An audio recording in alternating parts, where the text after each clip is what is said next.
What up, War Rapport family? I'm your host, Caesar Walker, aka C Dub, and as usual, I got the gang with me. Squad's all here. We got Mike G, Ike Jones, B Will. We got a great show lined up for you guys. Even though it's a slow week and we're in the off season, we got some questions we want to ask you guys. First off, is there a media bias against any team not named Alabama?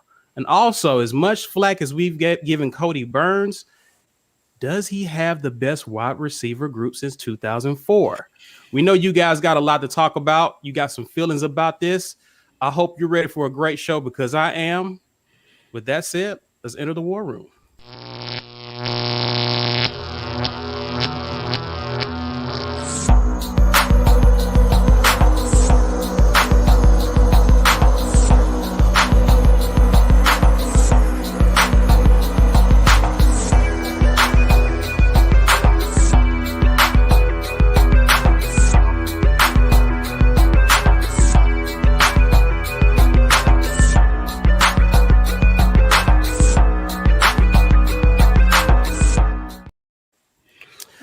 Never gets old. Welcome to the Wednesday show. Hump Day, gentlemen. How we feeling? Hump Day. It's Wednesday. Yeah, it is. Yeah, it is. Listen, man, we are officially in the off season where news travels as slow as it possibly can. Yep. Seems like no news is good news. Nobody left. Nobody. Yeah. There have been no defections. No one asking for their being released from their national letter of intent. None of that. No Tennessee McDoubles getting handed out. None of that stuff. So far so good. Quiet is okay for me right now. I agree. That's a good thing. That's a good thing. Listen, guys, if you're new to the show, please drop your location in the comments so we'll know where you're watching and streaming this from. Also, smash that like button as always. Drop us a War Eagle. We always love to see that. I see y'all using them emoji. That's what I'm talking about. Yeah. Shout out to our subscribers. War Eagle, TJ. War Eagle. So, yeah, man, let's go ahead and get into the show, man. We already started off the question. Is there a media bias against teams not named Alabama? Yeah, Coach P in the house. Listen, is there what you got, Ike? I think this, it's not unfair to say that there's a media bias, but when you are the team that's been on top for the longest, I think you earn a little bit of cushion. So you earn the bias. Yeah, I mean, but I think we have to define bias too. Like, so let's just kind of talk about where we got favor. This idea. You earn favor. You earn media favor.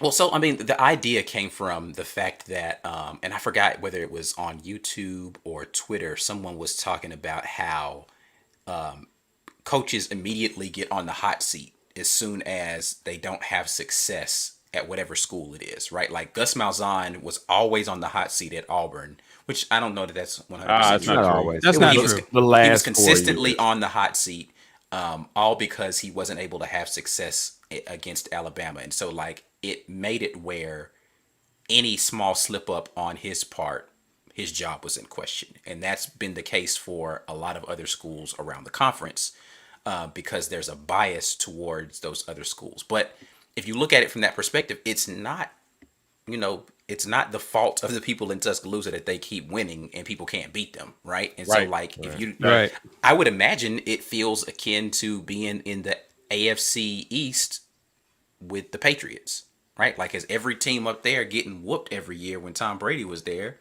And so, like, is every coach in that division on the hot seat every year?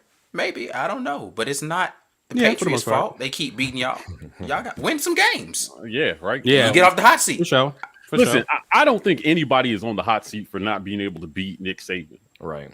Because if that was the case, everybody would get fired every year. Right. So, like, let's go ahead. I mean, there's a lot of people who think, oh, well, Gus beat Saban more than any other coach. And I'm just like, well, Gus didn't get fired for not being able to beat Saban. Right. So I don't even know why we're talking about it. He beat Saban more than any other coach, certainly. right? Current But, you coach. know, yeah, but it just doesn't even. It's not even. It's kind of a non-issue, man. Nobody's winning a championship every other year, but Alabama, right? That's a standard that no coach is being held to anywhere, Right. right? The Right. every other year standard. So, you know, I was over. Somebody jumped in. Vernon Speaks is the video I did, a collaboration I did with him. And this guy was in the comments and he was just like, man, what does it matter anymore? You know, the media runs off every good coach Auburn has. I was like, I'm not aware of any scandals, right? Shout out Chris Lester. That Thank you, Gus was under. Thank you. Gus was a scandalous coach. Right. Scandalous. Okay, all right. Right. Less a scandal. Right. Break it up a little bit. Yeah. He got some pictures somewhere out there. Gus Malzahn sex tape. So Stop. Why'd you say that? Christy Malzahn just unsubscribed from the War Report. I mean, honestly, Gus was squeaky clean. He was squeaky clean. And so, you know, it all has to do with just performance on the field. I think right now, based on what Saban has established, most coaches are all right if you can just show a clear pattern of development. As I said it, development. Go ahead and drink, fellas. Right? Go ahead and drink. Thank you for that, Dustin. Right. So if you can show development, then I think it's all good, right? Like I don't know. This whole media bias thing is played. How about win and you'll earn it? Right. Indeed. Yeah, I don't know. I don't understand. Now, so there was a comment earlier. Okay, CM finally made it to a live. We appreciate you dropping in. You know what I'm talking about. Glad to see you. Hey.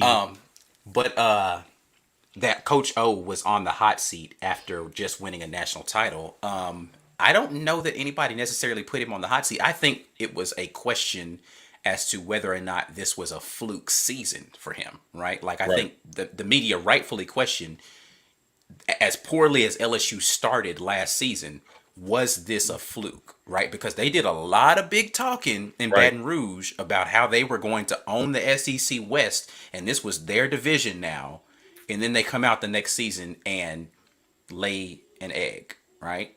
They got destroyed the first game of the season. Like their defense, they made Mississippi State look feared in the SEC. They were like, wait a minute. Mississippi State might be real. They just came out here and ran through LSU in game one. We actually thought they might be good. Yeah. Right. Hey, Right. Jackie Jones in the house.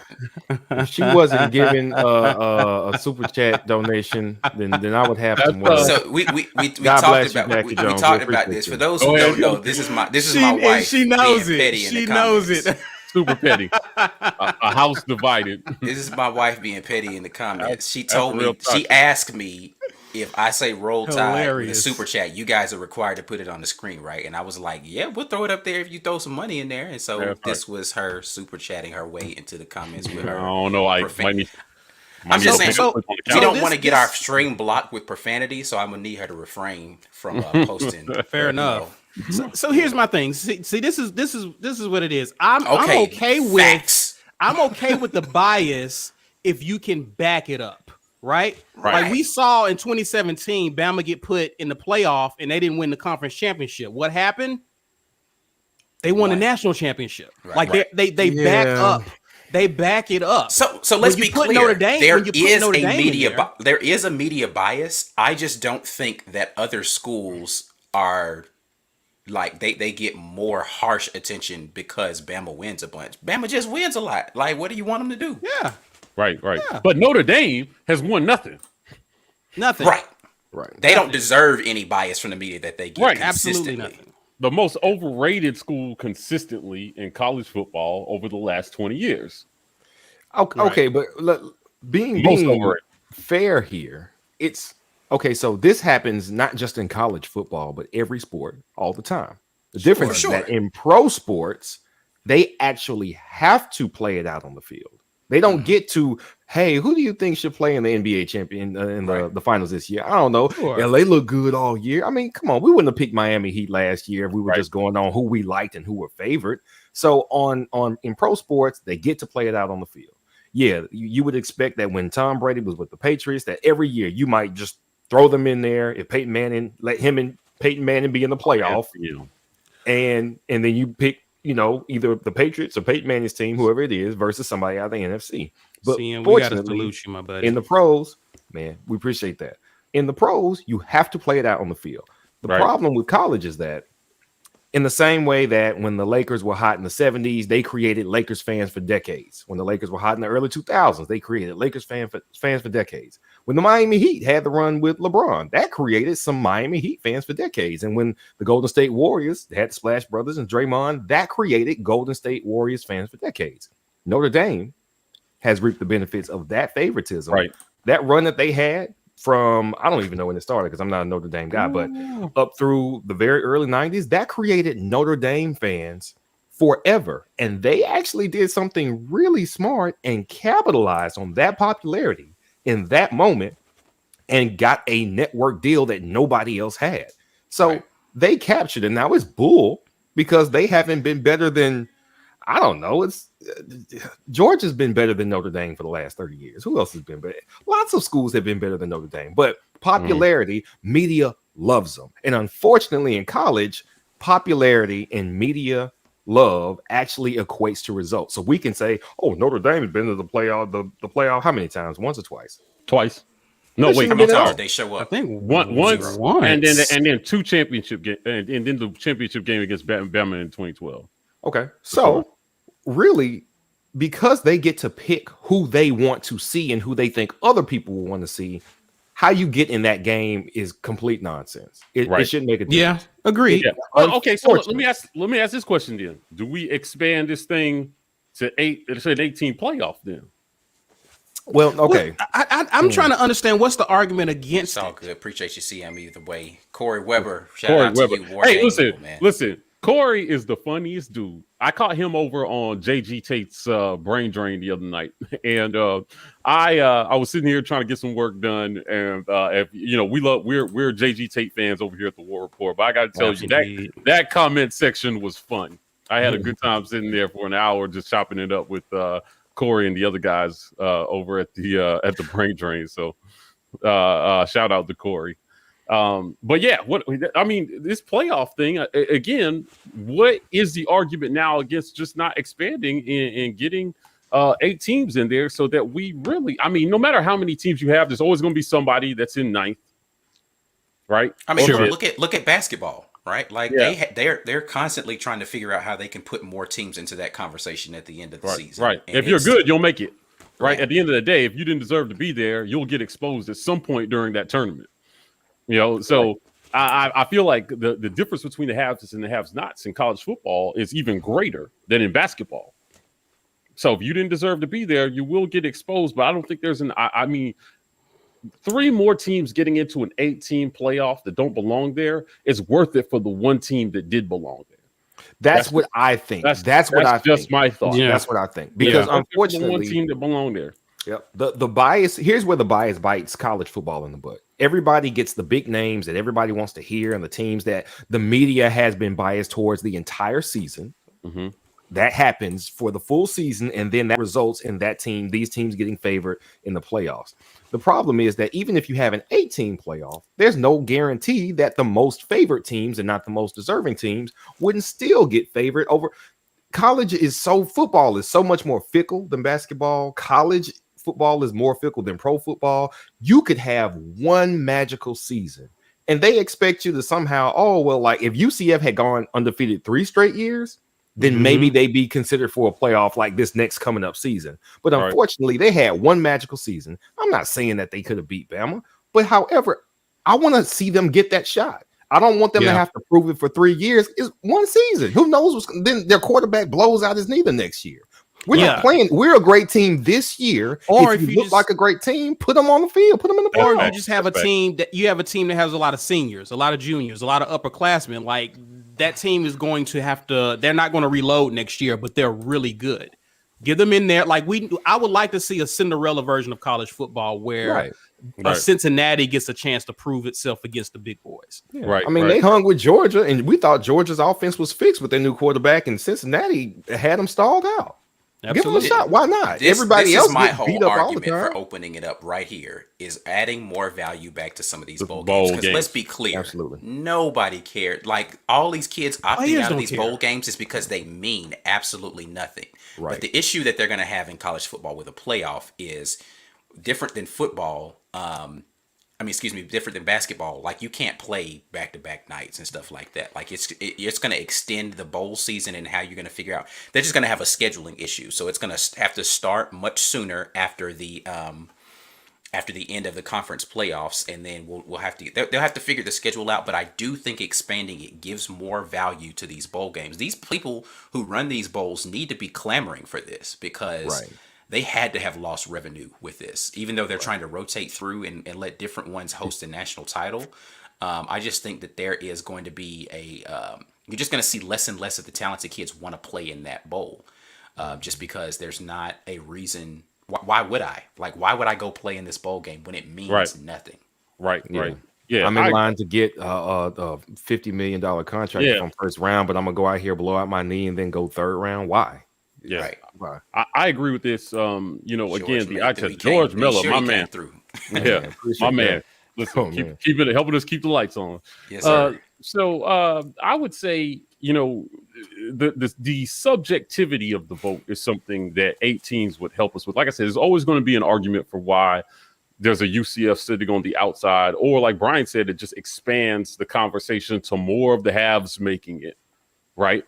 Than the have-nots. But I really do believe that if it just means that one have-not makes it in, Right. and we get to see what a UCF or a Boise State or one of these teams that catches lightning in a bottle one of these years can do in a playoff. Right. This year of the halves, it would have been Texas A&M.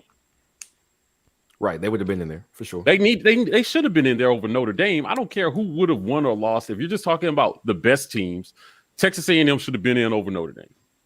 Actually, Notre Dame, Texas A&M, if that was a 4-5, that would have been a great game. A pretty good game. Right. Yeah. Well, so what they I would've likely liked would that. do, I I would've think liked somebody that. said this in the comments, is that the first 4 seeds would likely host the 5 through 8, right? And so Right. It would end up being, like you said, a 4-5 matchup. No first round bye. No first round bye for the top 2 teams. Nah.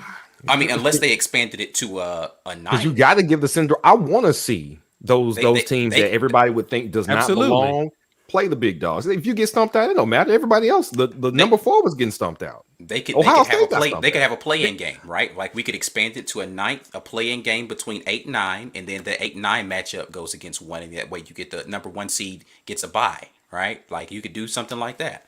Right. But the scheduling again is going to be the issue because you're going to have at least 3 weeks of bowl games, right, in a week between each one of them. But yeah, I think they could work.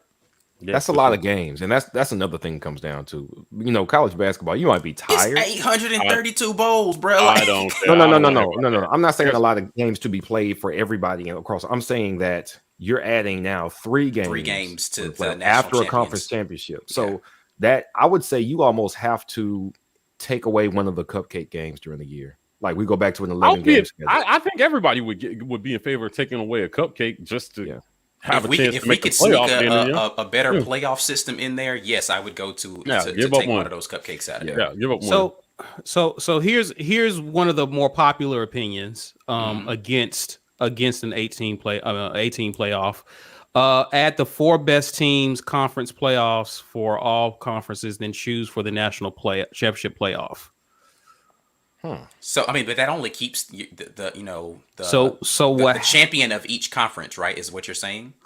That's what I think I'm hearing. But here's the problem: you got 5 Power 5 conferences. Somebody's out. So somebody's going to get. So you still got the problem of if Oklahoma goes before Oregon, or Right, vice and they have versa. the same schedule, or let's say Oregon wins the conference title in the game, but they have a worse schedule than Oklahoma, who wins their conference championship. The Pac is going to put a trash team in the playoff every year.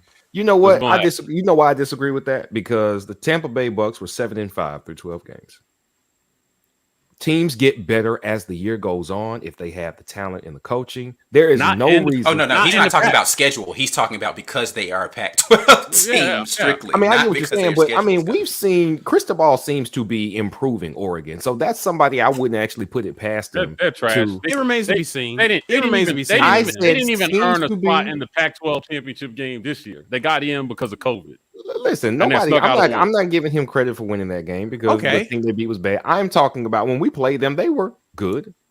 They weren't great. They were good. They actually got better as the year went on, and then they beat a good team in their bowl. I'm not saying they're great because Notre Dame isn't great. We're not talking about you have to be the best team in the country. We don't think that 5 through 8 are the best teams in the country. We're saying put them on the field with these guys and give them a shot. That's all I'm saying. They do get a shot though, and they get run off the field every time. So it's not them we're talking about giving. Who a shot. who is they? Who are Okay, you and then talking so about, like, Mike? what do you do with Oh. people like Notre Dame who aren't in a conference? So that's okay. Make 'em I've join seen the conference. somebody else pitch this. You got 1 through 5. You don't even have to number it, but the conference champions are guaranteed a spot in an 18 playoff. Then you've got 3 at-large bids. So that gives the needs to be media over. the room to get their Notre Dame favorite in there. You can get a So- Cincinnati in there from this year, or whatever it is. We're not doing that tonight. We're not doing this. We're not doing this tonight. Marlon Davidson and Nick Coe and Derek Brown beat Oregon. Yeah, I don't know. I have not seen FM in our comments before, but FM, if you want to I get me have, started with my Wednesday woes, yes, that is the way to do it. CM They- agrees. yeah. Notre Yeah, Dame they need to needs just join the conference. Listen, I would enjoy So- watching them get destroyed in their conference championship game every year. Absolutely. Getting beat by Miami. Yeah, right. Literally, Clemson beat them down every year. That would be so much fun. He also lost that. So number one, so we're never going to get rid of media bias is the bottom line of all of that. But what we're saying is that if we're talking about a playoff picture, I think expanding the conversation to add more teams gives more intrigue to more bowl games, and it allows for more teams to have the opportunity to win a national title instead of the same 2 or 3 teams. And we might still end up having the same 2 or 3 teams at the end of the day, but. Right. Play it out on the field and stop letting people who work for, I guess we're technically media now, but I don't get a we don't have favorites. Yeah, I mean, we obviously do have one favorite, but we're not going to big up anybody that doesn't deserve it. Right. Exactly. Right. Mm-hmm. But, facts. Yeah, but I don't think you're ever going to get around 2 SEC teams being deserving of being in that playoff, right? It's not gonna not. Yeah, and an 18 playoff, man, you might people are Get gonna be like so 3 or 4. salty. Oh, yeah, they're gonna hate. When 3 They're of us gonna get hate. in It there, would have been A&M would have been 5 for sure. And what was Florida ranked after the SEC? Like 7 or 8, I think. 8. Yeah, They would have been in there. Yeah. But you know what though? Can you say who doesn't deserve to be in there over A&M in Florida this past season? Yeah, that's what I'm saying. Cincinnati maybe because Cincinnati played would have a been. good game. You would have put They played a Cincinnati good game in there. against Georgia. Cincinnati should have deserved it. They would deserve to be in there for sure. But that's it. They still lost, but they played a good game. Right. So nobody would have liked it, but there would have been 3 out of the 8 teams would have been SEC teams. Oklahoma definitely would have been in there somewhere. That's it. That's your 5. A&M, Oklahoma would have been in there. Who did we just say? Florida and Cincinnati. That's it. Yeah. I would like to see Alabama. Oh well, Cincinnati what about this team? Didn't they run the table? That's yeah, a good then point. they got drummed in their bowl game, didn't they? They didn't get drummed. They lost, but they would have had They lost. Oh yeah, they lost Liberty. in overtime. One loss to Malik Willis. Malik Yeah. Willis went out there and put them yo-yos on them. And we had Bo Nix. No, we're not doing that tonight. Not Brian. doing I'm that, sorry. B. We're not I'm doing sorry. that. All right. We're not doing that. All right. All right, Anyway, guys. You know I want to. Oh, I know you do. You know I want to. So. Well, I'm not listen. doing that. I guess we can get on to the what we got here. Not only We're are you boosters? considered Oh, wait. boosters. I ain't got enough bread to be boosting nothing. Hey, listen.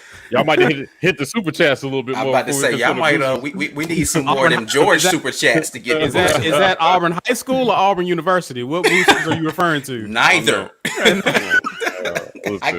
I can't sponsor the high school team either, brother. Yeah, listen, boosters have to say good things that's- about Bo Nix. We don't qualify. That's a whole lot of War Rapport merch. Yeah. So,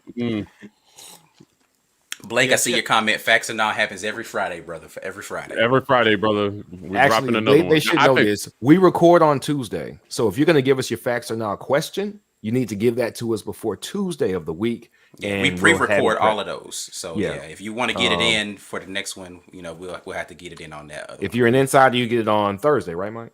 You get it tonight. You get it on Wednesday. You get it 2 days early. Yeah, insiders get it tonight. So yeah, maybe Auburn Elementary's football team. Auburn Elementary. A few more hoodies, and yeah, we'll be there. Yeah, for sure. Buying lunchroom pizza for all the kids. Right. So, you know what? I enjoy not being media though, because I see we got a lot of people in here on a woeful Wednesday. But the advantage is that we get to say things that media can't say. Right. And that's why I enjoy not being media. Yeah. They would never disparage Gus Malzahn while he was here, while he was a coach. But we can get on here and share our true thoughts about the job that he was doing. And you know what? After all the talking we've done with players and the insiders, we were right. So it was good to be able to say, this is what I think and see and feel. And then you get the story after he's gone. Like, look, we were right. Yeah, you know what? I see a comment in here too about the yes, I am. We're all happy to move on, but I see a comment here about the new facility being approved, and I'm telling you, I'm really happy about this too. Having updated facilities and recruiting, right, is about a lot of things. So we've discussed some things on our show. We've talked about new jerseys. Right. We've talked about all these things that don't have anything to do with football play that attract kids to your school. And having a state-of-the-art facility, I'm not going to lie, I was kind of disappointed with the outside design. Like I saw it, I was like, that kind of looked like Louder. Like, like what is that? Right. Yeah, it didn't look anything. I expected to see this thing with this big, massive thing, these glass windows, and it just kind of looked like a regular brick building on campus. But I'm sure the inside will be $90 million worth of whatever they dropped on it. So I really do think that it's going to be a significant recruiting tool for Auburn. The outdated facilities when you bring recruits in just doesn't look good for a school without resources. And we are way overdue for a new facility, a football only facility. Right. Yeah. For what they're expected to drive for the university every year. It's sad that it took this long for it to get built. We talked about dollar spend versus, performance in recruiting and different things. And I think this is one of those meaningful dollars that's spent that not only helps attract recruits, but also helps these kids while they're there trying to accomplish their athletic goals. So this is a very meaningful dollar spent on this new football only facility. So I'm happy they're getting it done. 2022, I think, like summer of 2022. Yeah, 2022. I think summer of 2022, and it keeps us in the arm race with other schools in the SEC. Like we were bringing up the rear as it pertains to football facilities, as it pertains to our football only facility. So yeah. Yeah, listen, this comment is, yes, this is exactly what I thought. It looks just like a public library. It was kind of like, huh, what is that? Yeah. I really thought we could have done better. For what we're paying, I expected a better outside design. But shout out to AU Robinson. Shout out to AU Robinson in the house. I follow AU Robinson around the YouTube boards, commenting on stuff. I'm happy to see him here with us on a Wednesday night. So before we get into the next topic of discussion, Mike, we're gonna throw it to you because we got a question here: is how does one support the War Rapport? So we can go ahead and pay some bills, and Mike G, you can drop them with the knowledge. Yo, Joe Rudolph, so glad you asked. You know what? We just recently launched channel memberships. So the number one way to support us right now is to hop on that channel membership. Right now, you can cop a supporter level for $3.99 and insider for $5.99. If you are an insider, we are doing a special live tomorrow night called Chop It Up with the Pro. Former Auburn offensive lineman King Dunlap will be joining us to answer your questions directly. Everybody will be able to view. Only insiders will be able to have their questions shown and addressed. So outside of that, if you just want to drop us some cash, you can hit the GoFundMe. You can find that in the About section on our YouTube page. We got the merch store here if you want to get that dope hat that Ike is wearing, just not in white. Or drink out of a mug or wear a sweatshirt. We've got some things. The merch store is hot right now, so please go check that out. And then lastly, if you have not seen it yet, before we drop part 2 on Monday, please go check out part 1 of our interview with former quarterback Chris Todd. Chris was very, very gracious in giving us an interview and sharing his thoughts on, what it was like for him to, be a QB under Gus Malzahn. He was Gus's first as OC here at Auburn, as well as taking us through the technicals of playing quarterback. So shout out to Chris for that interview, but it was really good. I'm excited to drop part 2 on Monday. For sure. Yep. Well, all right. Somebody asked, what's the, I see Master Rocker here in the comments asked, can someone explain to me the big deal about Under Armour? What the big deal, why are they bad? Yeah, so from what I understand, Under Armour actually is trying to phase out their uniform division, and they want to just get back into their performance gear, which is like the actual Under Armour that you would wear underneath your jerseys or your uniforms. There was just complaints that it just didn't feel like athletes were talking about they didn't like the fit and the feel of their uniforms. And so I don't know what that means. They've already ended their professional contracts. So with pro sports teams, they're not going to be renewing any of those contracts. Right. And I don't know what that means for collegiate teams that have contracts with them, whether or not those are going to be looking for other options. But from what I understand, yeah, they're getting out of that game and trying to get to beef up their performance gear thing. So, and from what I understand, they had contracts with also UCLA that they for a couple colleges they already canceled it, and a couple they actually had to pay money out to cancel early. Under Armour did. So they are desperate to get out. They've hit some rough times here, from what I understand, financially, and the part of the deal, the sponsorship deal that Auburn got, it was a really big deal with Under Armour when we got it. But it included a lot of Under Armour stock that has now tanked significantly. So the embarrassment, what we got to have Under Armour as our uniform provider, it's not worth the same anymore. So I think Auburn's ready to go, but they're not just going to drop it. They're going to probably make Under Armour pay us a significant amount, just like UCLA, whoever it was that did that. So right, you know what? I argued this, right, that upgrades in uniforms and helmets are a big recruiting tool, right? And if you haven't seen the Facts or Not where we talked about this, then make sure you go check that out. Yeah, I'm telling you, like, a lot of people don't want to touch their precious uniforms and helmets. But these kids, all the research shows that these kids care about this. Just get them in the door, man. Stop holding on to the ways of the past. Update the uniforms a little bit. We don't have to go all Oregon. Nobody's talking about doing what Oregon's doing. Right. But a modernization of our uniforms would not be a bad idea, or a cool helmet here or there. Didn't you just disparage Oregon for not being competitive on the national stage? So what does it matter if their uniforms are cool? Listen, they need every edge they can get. Do not make the team. Is they've had cool uniforms for like what, 20 years now? No, they haven't been doing it that long. I mean, it doesn't matter how long they've had cool uniforms. The point of that is not to say that cool uniforms make your program better. It does help and get people wanting to recruit. Like there are a ton of people who think Oregon's uniforms are dope. They don't want to go play there though. Right. But for the couple kids that they are able to convince, because they, it was part of the deal, that's good for them, because they're already at a recruiting disadvantage. They need every advantage they can get. And what I'm saying is that why just not give yourself a potential advantage just because you want to hold on to some lazy tradition? I don't get it. Like, just take lazy tradition. Yeah, it's intellectually lazy to say that we should not change the uniforms at all. Intellectually lazy. Yes, completely.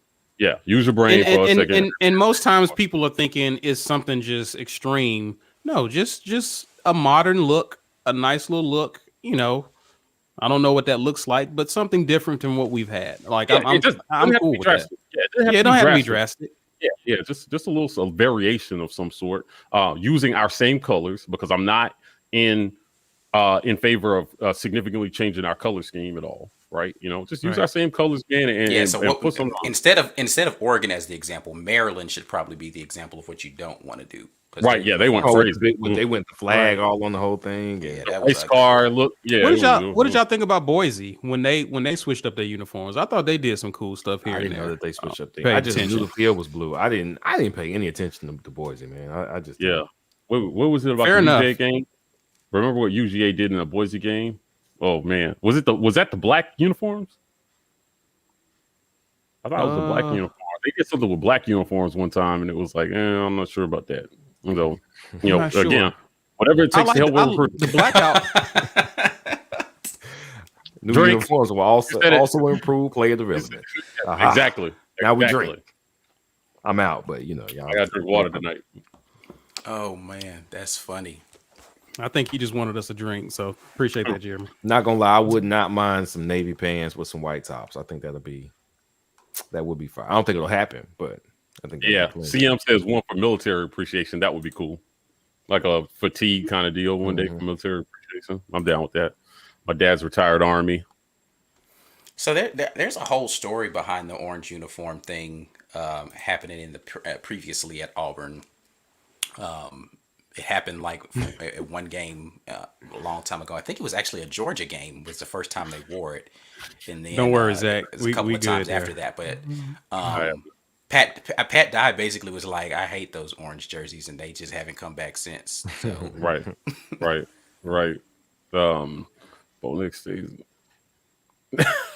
Oh man, listen, Steve, we're not doing this tonight. We're not doing They say we bag on Bo too much. No bagging on Bo tonight. Come back tomorrow, and maybe I don't know. We'll see. Right, Bo is an upstanding human being. Tomorrow's a different kind of day, but today we on our best behavior today. Yeah, we doing this tonight, Steve. So listen, anyway. Here's someone we can talk about. Cody Burns. Yeah. Cody Burns will be new Tennessee coach. Josh Heupel at Tennessee. A very quick stint at UCF, was it not? Oh yeah. It's about as quick as Tracy Rockers at Auburn. So this question came where, Mike? Where was this question?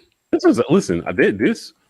was a comment in Facebook, wasn't it? No. This segment that I did with Vernon was Vernon. That's right. Okay. Yeah. If you have not been over to Vernon Speaks, I highly suggest you go over to his channel. We did a little 20-minute segment talking about the 3 biggest storylines going into next season, and this guy went off on this whole tangent about something. And if you watch the report, you don't know this about me by now. I love reading comments. I am the first one to answer your comments in our comment section. I like going to other videos and seeing what people have to say, and I love arguing with people all day long. So this guy comes in and says that he was going off about something, but he essentially said that our receivers under Cody have been the best since they've been since 2004. And I was like, I can't take you seriously after you say something like that, something that dumb. So I'm just gonna stop arguing with you because you clearly don't know what you're talking about. But now I will say I think that we've had some really good receivers under Cody, but I can't say I don't think you can say that we've had the best playing receivers under Cody, right? Like I don't even think the receivers that played under Cody would say that. Right? Like so right. I have a hard time understanding. That'd be my first piece of evidence. Like let's talk to the guys who played under him and see if they agree. Right. Yeah. I mean, listen, I don't want to go on a Cody bash spree because, again, at the end of the day, JG Tate did change my mind a little bit about Cody and Ryan Russell and some of these guys that worked under Gus, in that they worked under Gus. Mm-hmm. Right. And so, I'm handicapping these guys a little bit. I'm spotting them a few because they worked under Gus and they work for a guy and they got to do what that guy says. But I don't think anybody would argue that receivers got better under Cody. Right. I think we wasted a lot of talent. Some guys were able to overcome and still make it to the league. I don't think he played under Cody. Brian, was Darius Slayton here under Cody? Yes. Yeah. He was? Right. Okay, so he's a perfect example. A great receiver that came through Auburn, and he could not get noticed enough in the system under Cody to even get drafted. Mm-hmm. But he was good enough to play on an NFL roster as a rookie. Wait, Slayton didn't get drafted? No. Slayton did not get drafted. He signed as a free agent. Wow. Right. No, he did not. He did not get drafted. Right. So, I would say, but he's good enough to play as a rookie for the Giants, and he meaningful production. Balled out. Yeah. No, he was a 5th round draft pick. Was he? Okay. Yeah, he was low. The guy who didn't get drafted was he went to New England. Yeah, he got cut. Ryan Davis. Ryan Davis did not get drafted. I'm sorry, I was thinking about Ryan Davis. But Slayton, again, I mean, this guy's good enough to start on an NFL team, right? And what do you remember about him at Auburn? other than he was just an okay receiver. He should have been a star here. I remember him getting behind the defense plenty of times, and number one, Jeremy Johnson, and number two, Stidham in the second year when the offensive line had him spooked, was overthrowing him and missing him a lot. Right. I just don't think they were very well utilized here. So receiver has been my bugaboo at Auburn. Right. So, again, I gave you guys Sunshine Pump Sunday moments. I'm going to give you a woeful Wednesday moment. We have to get better at receiver. We do. Some of these kids that we have coming in, that we have, Hal Presley, these guys that we're looking for Canyon to contribute next year. I think in a new system, I'm not sure that they're as talented as the Stowe, Schwartz, Williams trio. But, man, let me tell you, I think they have an opportunity to produce way more than those guys ever did, just because of the system.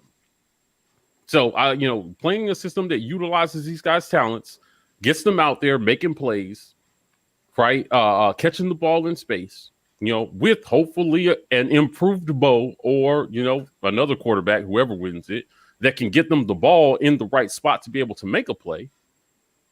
And then all of a sudden, the outlook for Auburn has changed. And then you know what happens after that? Get these receivers going. Get these receivers going, and then watch Tank go nuts. Yeah, right.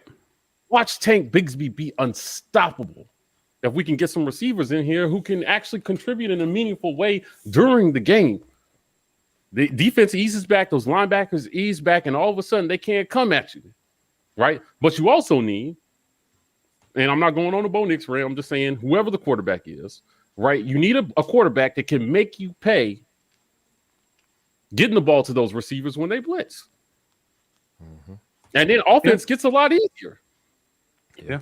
But these kids have to want to come to Auburn, man. They have to know I'm going there because they throw the ball. I'm going to get the ball. Yeah. Right. No receiver wants to come and block for 4 years. None. Zero. So, you need to be able to block, and it's good to have good blocking wide receivers. And if you remember in that 2010 year under Cam, Terrell Zachary, Darvin Adams, Emory Blake were some of the best blocking wide receivers I've ever seen on the edge. These guys did everything. They caught almost every ball that came their way. Cam could count on those guys in big moments. Even though and this was a year where our quarterback ran for 1,400 yards. Mm-hmm. So it's not like we threw the ball a ton. Our quarterback led the league, the SEC, in rushing. Won a Heisman and scored over 50 touchdowns. A lot of them on the ground. So their opportunities were limited. But when we did throw the ball, they were ready. Yeah. Some of the biggest moments in Auburn history during that season, these guys were ready. Do you guys remember versus Clemson during that 2010 season? Cam drops back. We're down to Clemson almost the whole game. Third quarter, double clutches, right? And then just drops one into Terrell Zachary running straight down the sideline. I'll never forget this moment. I was so hyped. He makes the catch, has the wherewithal, the presence to not step out of bounds because I thought he was going to do it, and then runs in for the touchdown. Emory Blake in that Iron Bowl, right? When you ended the second quarter and we need this touchdown for momentum. Cam throws him a strike. He catches it. The DB, I think it was Kirkpatrick, came in, right? NFL first and second rounder.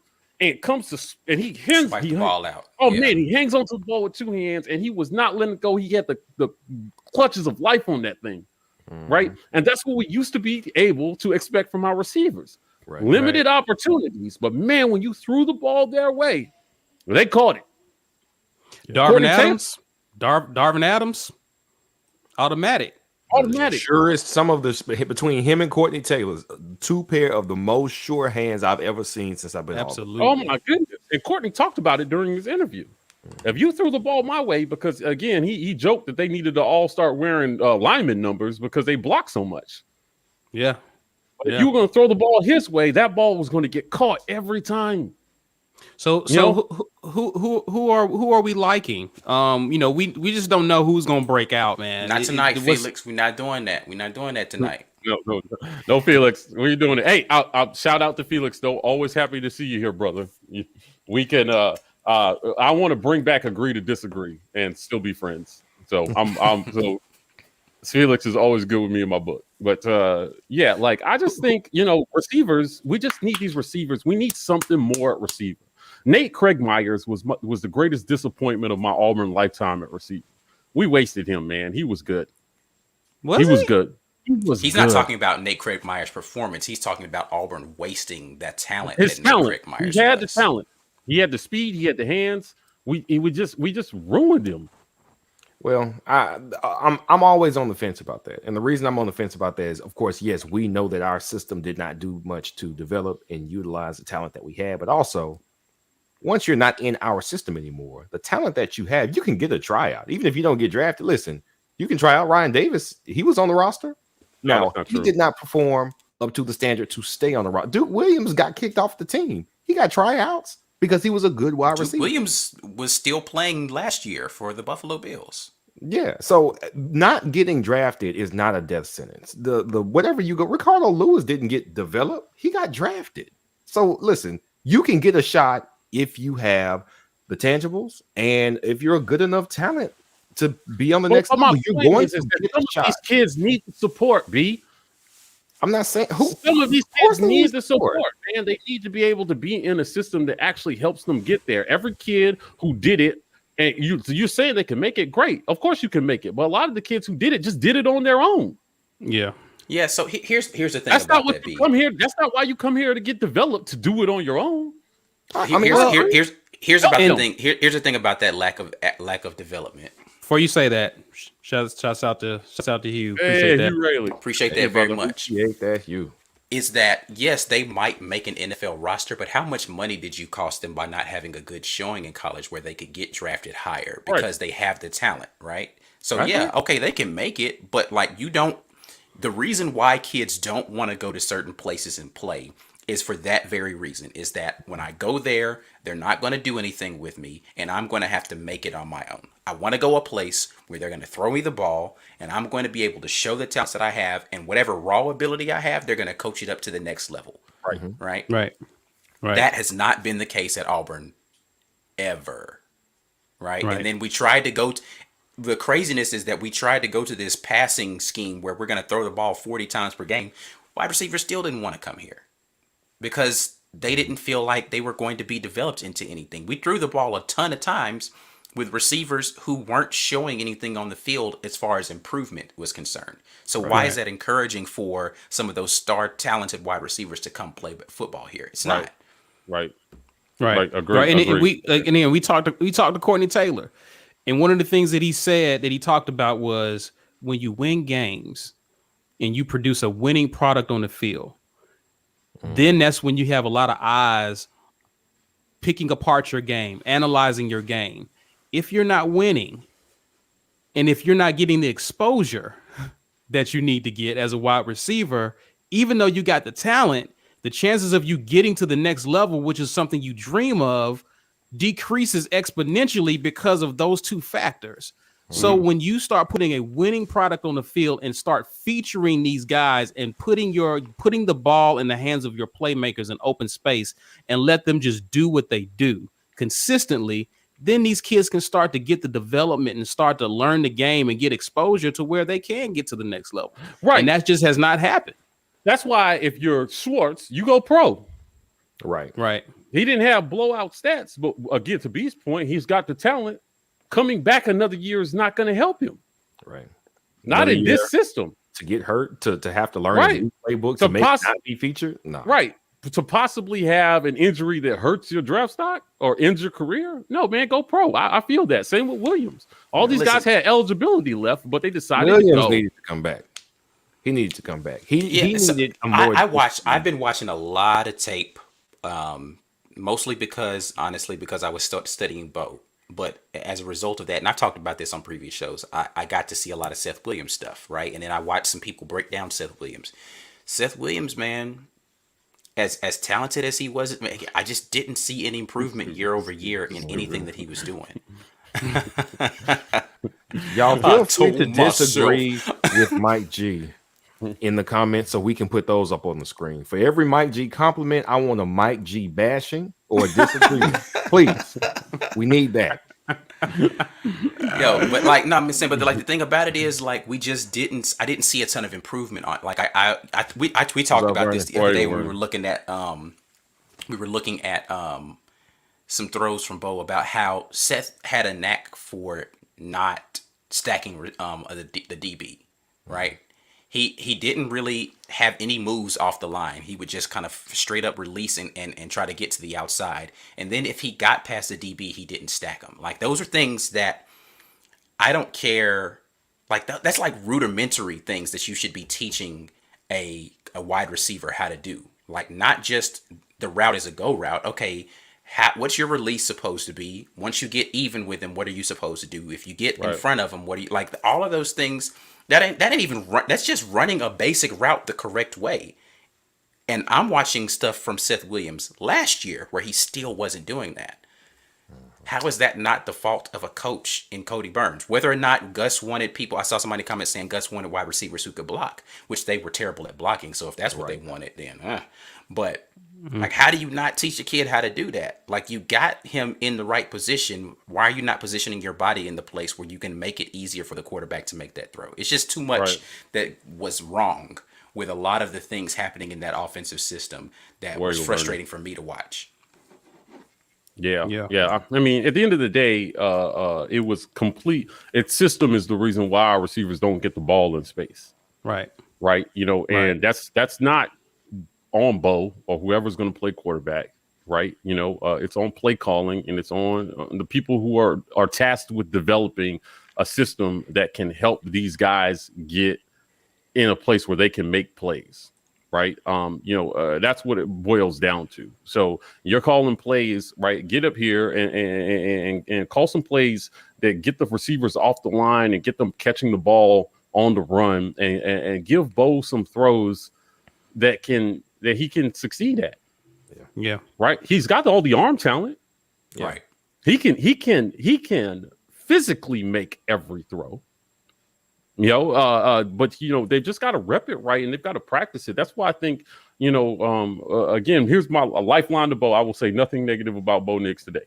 Right. I'm just gonna say that I thought that Gus leaving was one of the best things that could have happened to him. Honestly. You know, I think he's going to be forced to grow up, and I will maintain if he wins this starting job, it will be because he actually improved by leaps and bounds, and I will be super encouraged for our season if Bo starts. Yes. I will be, right, because I believe that Harsin is no bull, you know, and he's not going to play favorites. And if Bo wins that job, it won't be just because he's the most experienced guy. Right. I really don't. I don't believe that. Yeah, based on his statistics, I just don't think it'll be because he's the most experienced guy. I think it'll be because he actually earned it. So, like, you know, I'm rooting for him because Demetrius Davis is coming. I believe in this kid, whether he wins the job or not. Right? Whether he wins the job or not, I believe in him, and it's going to be nice to feel like we have two quarterbacks who can get the job done for once. Yeah. This is for you, man. Don't say I never done anything for you. This is someone disagreeing with Mike G. So there you go. All right. Oh, Mike. I don't know about that, question. I don't necessarily agree with that comment, but wrong Mike G is good. You got to get it how you can get it. All right. Oh, man, I got a question. George, I thought we was boys, George. I got a question, guys, from Zach. What are your thoughts about the lack of recruiting putting us back a few years? Yeah, go ahead. See, my bad. I'll start. Well, I don't know if this necessarily will put us back. And I'm assuming you're referring to this past recruiting cycle. We do have the transfer portal, which I think this coaching staff will be looking to fill throughout this offseason. Especially they're going to be looking at going into the portal after spring because some players will still be coming available. I don't know if this is going to put us back, but it does make this upcoming 2021 recruiting class very important. Remember, Malzahn, 22, very important. And remember, Malzahn is recruiting well, but there were a lot of players who were highly rated recruits who left the program. So the key is, what can Harsin do with these kids now that he have them under his program? If he's able to retain these guys, develop them, and put them in spaces to be productive, I think it's all good. And I think if he's going to, I expect him to improve on what he did this year. And I don't think you'll see a gap or a drop off, especially with the portal being what it is for you to just go and grab players and plug and play. I think we'll be fine if Harsin and his staff does it correctly. Be what you think. I'm along the same lines. The transfer portal now allows kids to get out of a bad deal quickly. So it's kind of like a second chance at like a third recruiting season, if you will. You got early recruiting in December, you got signing day in February, and you can still pick up some guys as late as May and get them to your program if they didn't like what the coaching staff was doing with them in the spring. If they didn't like the way fall camp worked out, I mean, you can get out of there anytime. So what we have to do is we have to be able to show well on the field. We have to show a good amount of buy-in from the players we have. And if that results in some winning, then we become a very attractive spot for transfers. So we've got a shot to redeem it. But I'm still with you that 2022, we got to show out. I think the 2021 season is the most important recruiting tool we have at our disposal. We can show a lot by showing improvement on the field, not necessarily in wins and losses, but how do we stack up against our biggest opponents, our biggest rivals? Are we getting blown off the freaking field? Or are we actually putting up a fight and winning the game, or putting up a fight and losing close games? That's gonna go a long way towards what we do in 2022. When we talk about 2022, one things that people have to remember, a lot of the kids that we were recruiting were recruited by people who don't work at Auburn anymore. So I think it's unfair to say that Brian Harsin and his staff are behind for 2020. They just got here. They didn't even have a chance to, the best they can do is possibly reestablish relationships that they had at other programs where they were, if they were already recruiting somewhere, right? So Mike Bobo might have some people who he could coax into leaving from where he was trying to get him at South Carolina. I guess we could possibly get some Troy guys. I don't know that that's a huge deal. I'm saying, so we have some opportunities in a couple of places, maybe some Boise State previous commits or guys he was talking to up in the upper west area, something like that. But I just don't know that it's fair to say someone's behind at something that they were placed in a position behind already. Of course they're behind. Right? If you started out if you started out in 10th place to begin, and you're like, well, why? How are they in 10th place and the race just started? That's where you put them to begin the race. Right. That's not what's the rocket science of that? Is if you start them behind, they're going to be behind. Congratulations on stating the obvious. Whoever wrote that, was that the AL.com article? I think it was a Goodman. I think it was a Goodman article. Right? It was Goodman. Yeah. It's ridiculous. It's a ridiculous. It was a clickbait. It was a clickbait article. It did what it was supposed to do. It did what it was supposed to do, and basically, trying to say that this is, you delay it at the feet of Harsin. To your point, CM. I was not commenting on what you said. I was commenting on this article. Right. Yeah. Right. Yeah. To lay that at the feet of Harsin. Yeah. You had any more thoughts, Mike? Yeah, I'm just saying it was clickbait. It was a clickbait article. It was off season. He needed to generate some views or something. I mean, that article was very intellectually lazy and dishonest, right? Yeah. I don't even know how you call yourself a writer and you cover Auburn football and you print something like that. I don't think he covers Auburn football. I don't think he. I mean, you can't cover Auburn football and say that with or conviction. Know anything about football at all. Yeah, right. So the bottom line is Harsin came in. He was, whenever you change a coach, man, there could be a drop off in recruiting, right? We had it. He's still got kids on this squad, though. That's the important thing. Right. The important thing is that if he can develop, 2021 can be a wash for him. Yeah. You didn't win, you didn't lose, but you do win because you didn't lose. Right. I think that's what 2021 recruiting is going to be. If he can go out there and win 8 games and look competitive in the ones that he loses, he wins. Yes. You show a lot of promise for the future, and he can go out and recruit himself a top 15 class in 2022. Bottom line. I mean, so he's in good shape. I mean, this class is just outside the top 25 now. Right. He held it together. Good for him.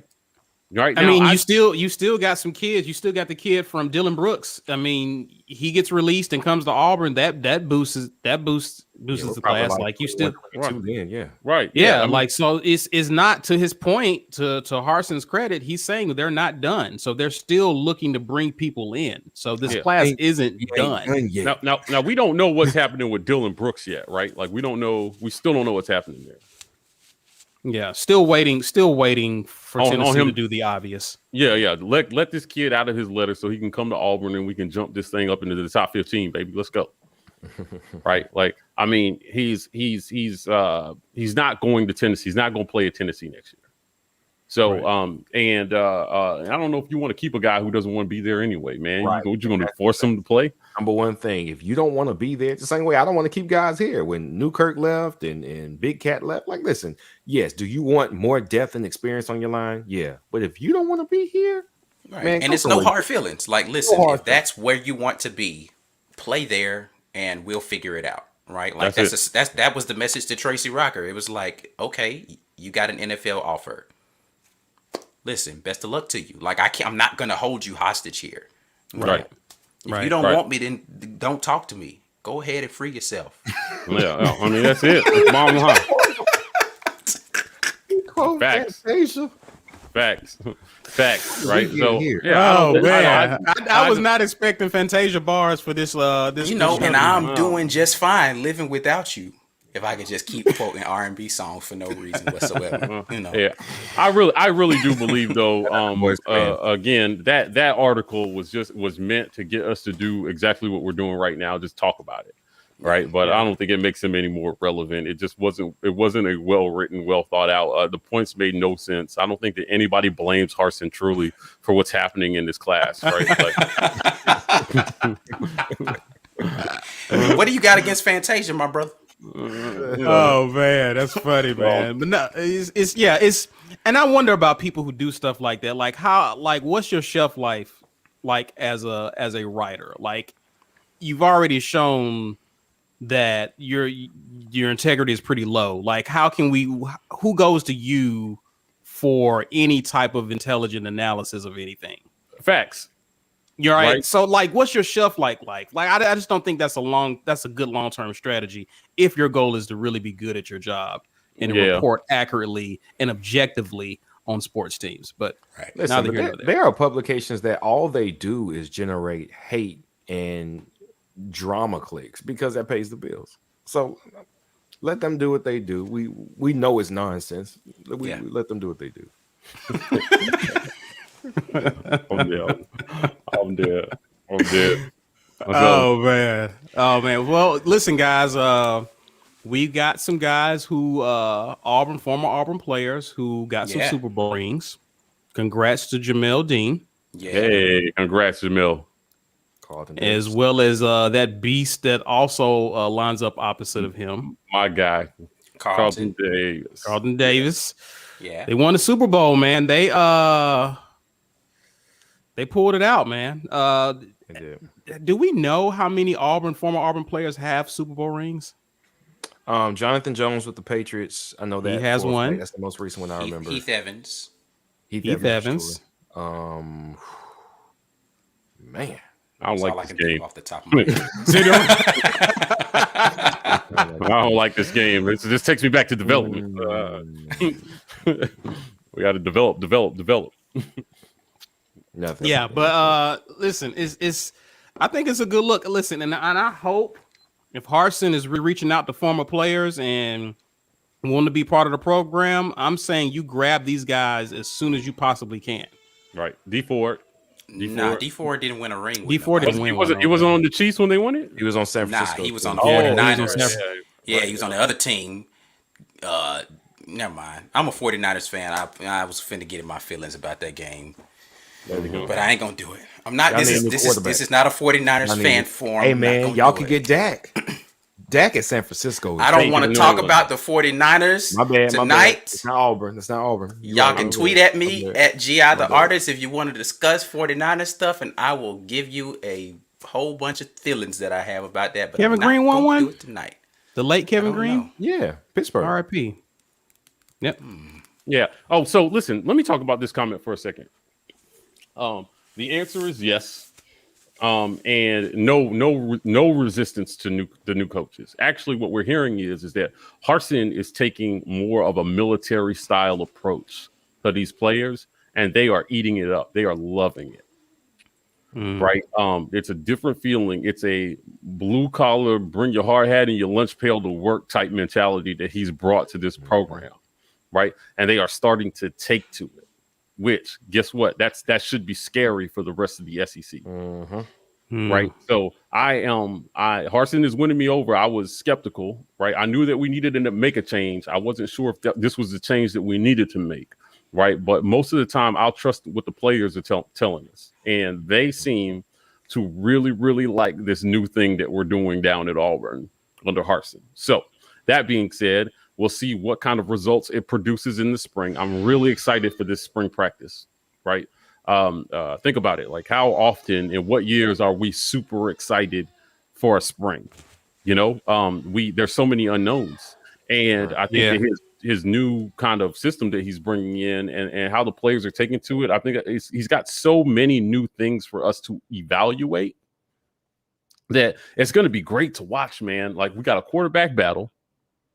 You know, we've got everybody but Tank Bigsby fighting for their job. That's right, Barnes. I forgot about that. Oh, Josh Barnes in Baltimore. Yep. Yes, sir. Yep. Yes, sir.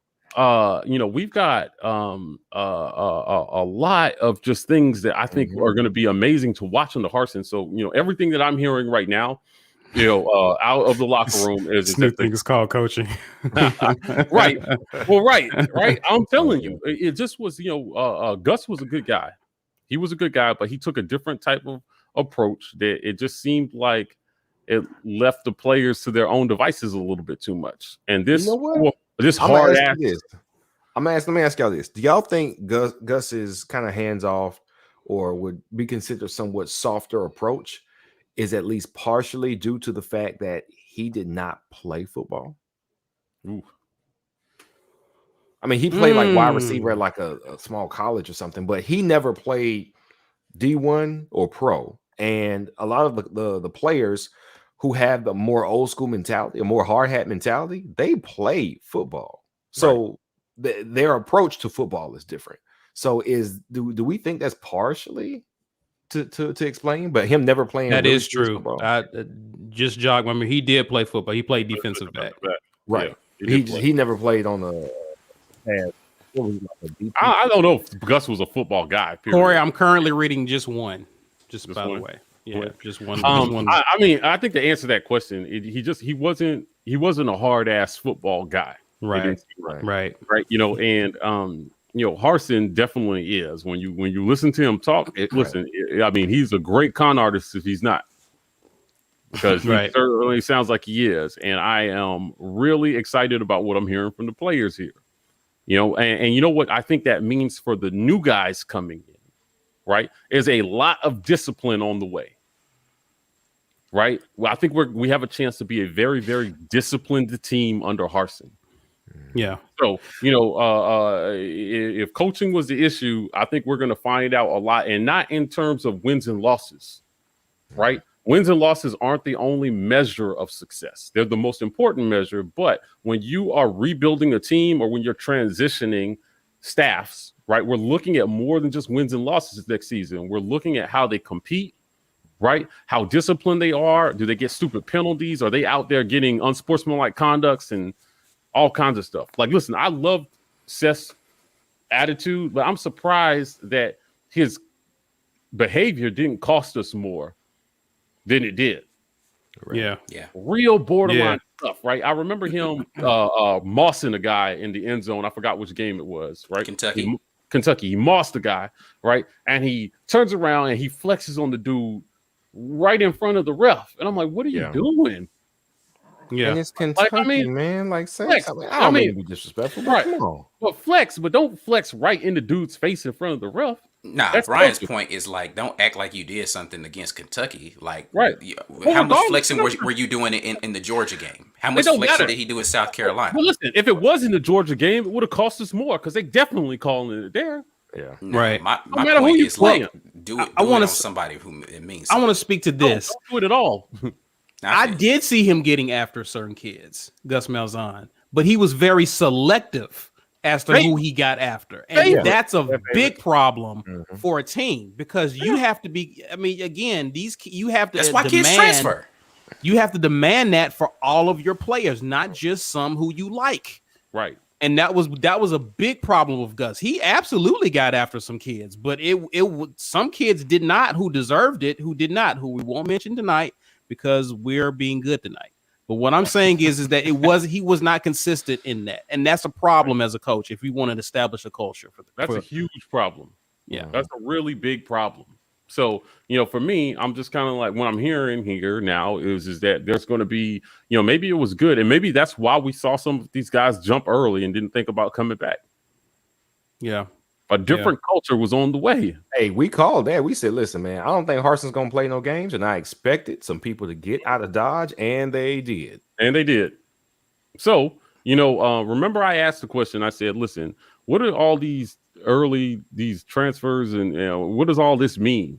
Is it that these kids aren't buying what Harsin is putting down? And I think to some extent that's true. I just think that, it was run a certain way for their entire college careers. And this guy came in and they found out really quickly it was going to be run a different way. Mm-hmm. So instead of staying, which I don't blame them at all, everybody's got to make the best decision for themselves. Right. Right. You play for coach. I mean, these kids commit to coaches. They do.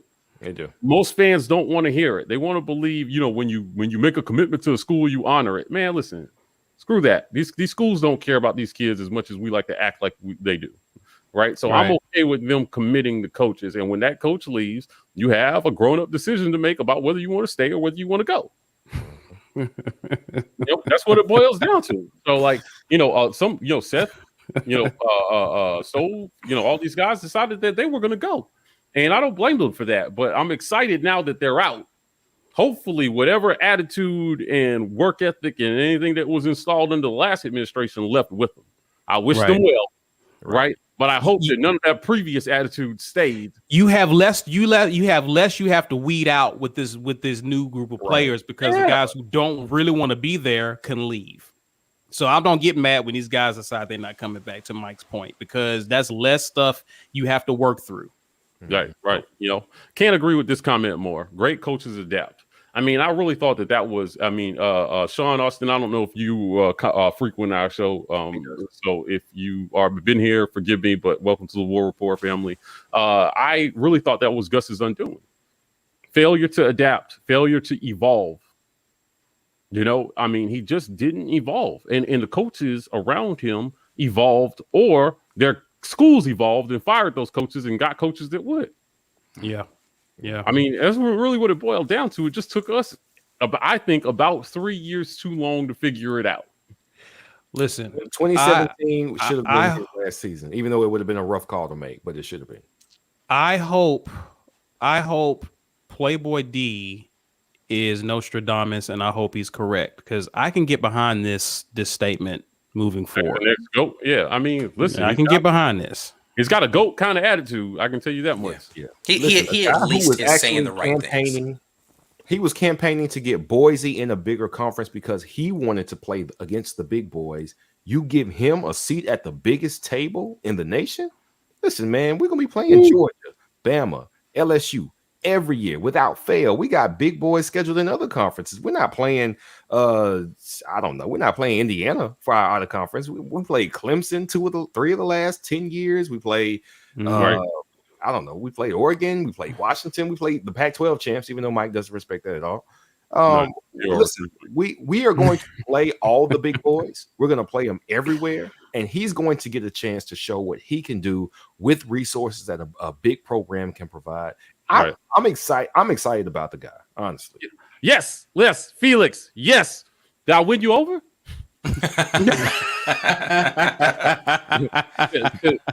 Listen, Felix, send me your address, brother. I will send you some comp War Rapport gear. Send me your hoodie size. I will expedite that. Oh, you sending him a hoodie? That's big. He's spending big money on Felix, man. Yeah, I'll send him a hoodie. And listen, that's not on the company dollar. That's straight from my heart. I'm here for you.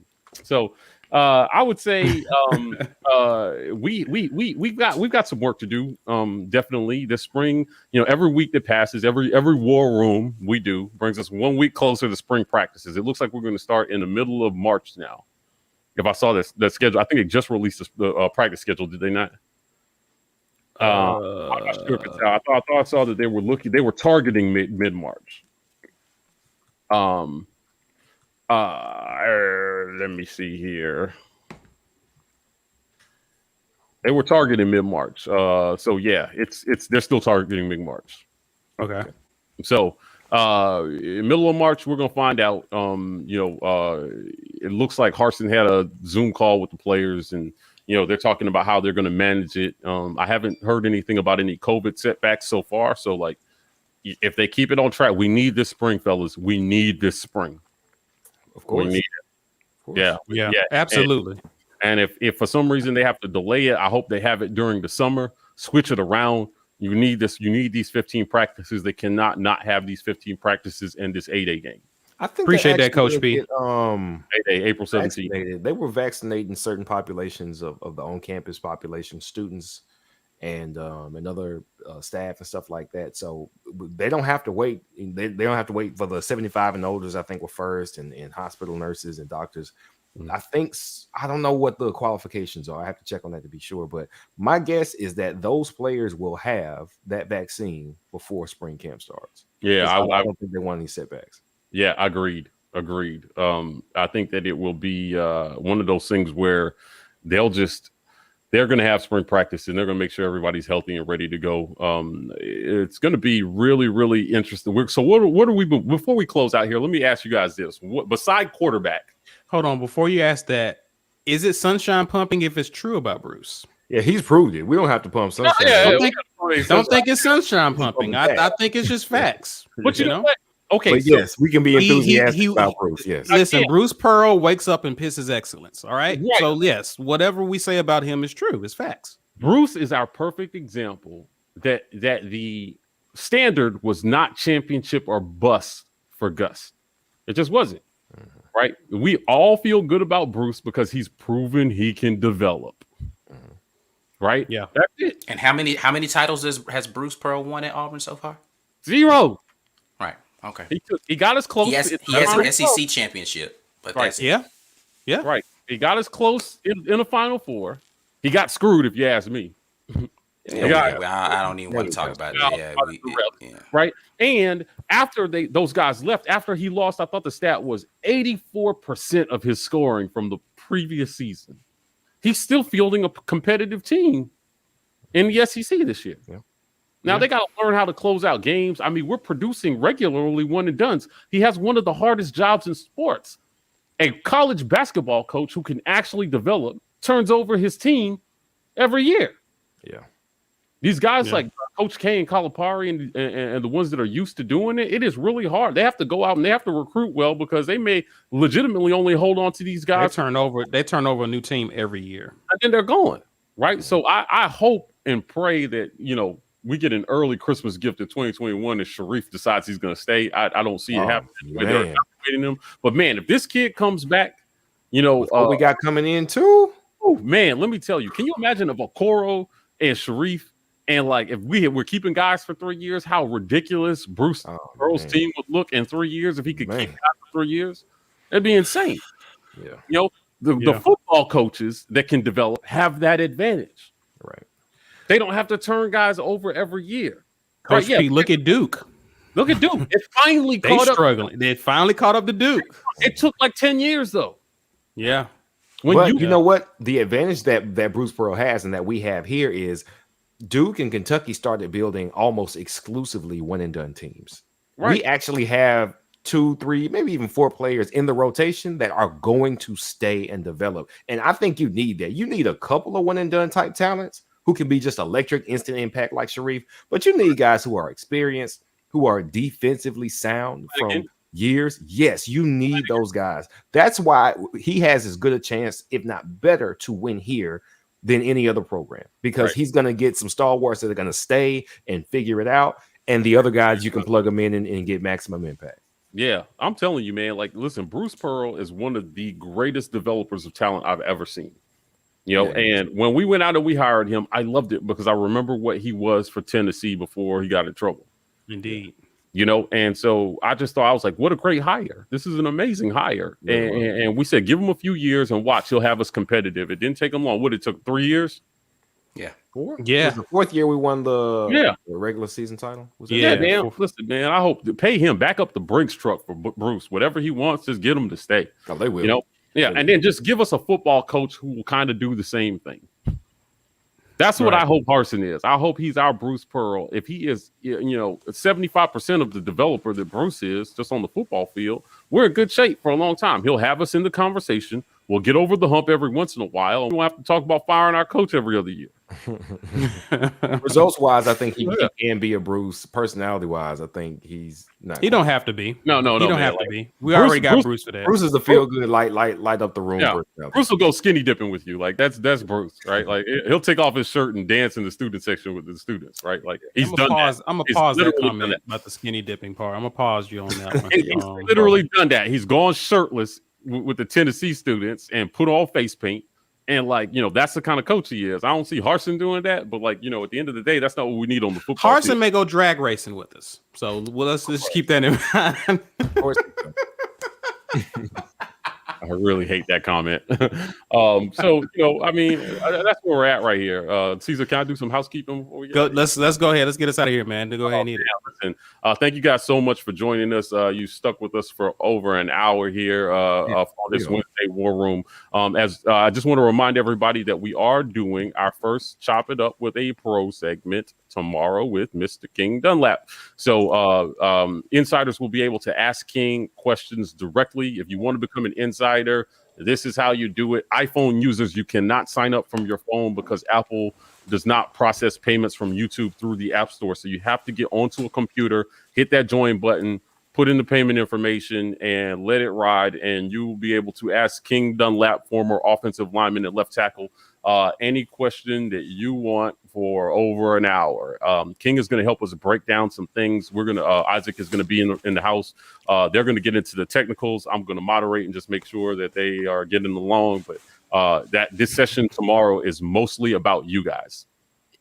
So we want you to get your questions answered. There are an unbelievable amount of comments that come through our comment section. We don't always get a chance to get to them, but if you are an insider, they will spend 80% of that answering your questions about football, the program. I really encourage those of you who attend that are going to be able to ask questions to, if you have a technical question that you want to ask, this is the time to ask it of a 9-year NFL veteran.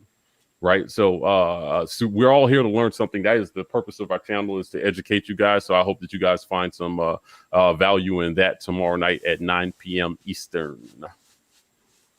Yep. I saw somebody ask about merch link. Yep. Throw that up there for me. I will drop that, Corey, in the comments here. Yeah, but the merch store is open. We got a lot of merch on display tonight. I'm wearing the Fearless and True hoodie. Caesar's got a full zip. Mike's got the full zip situation. Yeah, my Fearless and True on too. Yeah, my man Big Will got the Fearless and True situation. We got a couple of War Rapport mugs out here. You know what I'm talking about. And of course, I'm rocking my exclusive situation. But you can get one very similar to this with the orange lettering out there. That is in the comment section for those of you who are watching on YouTube. We'll make sure we get that to those who are on Facebook tonight. Yeah. So guys, as always, man, continue to drop comments even after this live goes away and the post is up for this video. Continue to comment, guys. We read them and we respond. You know that by now. If you've been following us for any length of time, we actually will get back with you. And guys, be on the lookout for upcoming content. As we said earlier in the live, Facts and I will drop Friday. If you are an insider and a supporter, you already have it. So tonight. So you'll get it tonight. So yeah, guys, be on the lookout for that. And guys, if you don't have anything else, we're just gonna sign off. As always. Yeah, make sure y'all lock in with us, baby. War Eagle. War Eagle. Development.